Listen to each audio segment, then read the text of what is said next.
भगवान शिव ने बताया, पिता के घर में रहने से स्त्री को कौन सा पाप लगता है।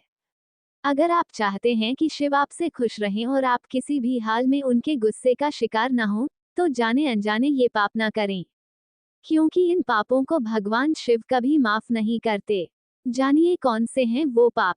शिव को भोलेनाथ कहते हैं, क्योंकि शिव सादगी पसंद ईश्वर हैं। उन्हें कच्चा फल पसंद है। एक लोटा पानी से भी शिव खुश हो जाते हैं। खासतौर से अगर आप अपनी जिंदगी से निराश या हताश हैं तो आपको शिव की पूजा जरूर करनी चाहिए।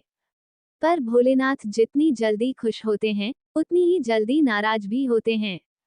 खासतौर से ऐसे लोगों से जो बेईमानी और धोखेबाजी करते हैं। भगवान शिव हर व्यक्ति के मन की बात सुनते हैं। शायद यही वजह है कि आज 21वीं सदी में शिव की पूजा सबसे ज्यादा लोग करते हैं।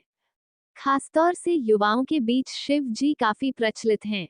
लेकिन भगवान शिव जितनी जल्दी प्रसन्न होते हैं, उनका गुस्सा उससे भी प्रलयनकारी है। शिव पुराण में कार्य, बात, व्यवहार और सोच द्वारा किए गए कुछ पाप वर्णित हैं जिसे भगवान शिव कभी क्षमा नहीं करते। ऐसा व्यक्ति हमेशा ही शिव के कोप का भाजन होगा और कभी भी सुखी जीवन व्यतीत नहीं कर सकता। आपने सुना होगा कि ऊपर वाले से कुछ छुपा नहीं होता। यहाँ तक कि आप अपने दिमाग में जो सोच रहे होते हैं, वह भी भगवान से छुपा नहीं है। इसलिए भले ही बात और व्यवहार में आपने किसी को नुकसान ना पहुंचाया हो, लेकिन अगर मन में किसी के प्रति कोई दुर्भावना है या आपने किसी का अहित सोचा हो, तो ये भी पाप की श्रेणी में आता है। भगवान शिव को ऐसे लोग बिल्कुल पसंद नहीं हैं, जो अपने रिश्ते में ईमानदारी नहीं रखते। खासतौर से किसी दूसरे की शादीशुदा जिंदगी को तोड़ने की कोशिश करने से भोलेनाथ नाराज होते हैं और इस पाप को माफ नहीं करते। दूसरे के पति या पत्नी पर बुरी नजर रखना या उसे पाने की इच्छा करना भी पाप की श्रेणी में आता है। दूसरों का धन अपना बनाने की चाह रखना, पैसों की हेराफेरी करना और धन संपत्ति लूटना भी पाप की श्रेणी में आता है। भगवान शिव के लिए यह अक्षम्य अपराध है।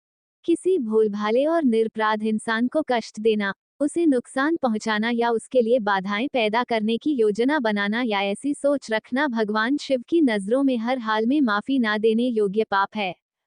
कुछ लोग रास्ता भटक जाते हैं, पर सही निर्देश मिलने पर वापस सही रास्ते पर आ जाते हैं। पर कुछ लोग ऐसे भी होते हैं जो सही सुझाव मिलने के बावजूद बुराई का साथ नहीं छोड़ते और बुरी राह को खुद चुनते हैं। ऐसे लोगों के पाप अक्षम्य होते हैं। शिव पुराण के अनुसार जिस प्रकार आप किसी का बुरा नहीं करने के बावजूद उसके लिए बुरी सोच रखने के कारण भी पाप के हकदार और दंड की श्रेणी में आ जाते हैं, उसी प्रकार भले ही आपने अपने कार्य से किसी का बुरा ना किया हो, लेकिन आपकी बोली अक्षम्य पापों का हकदार भी बना सकती है।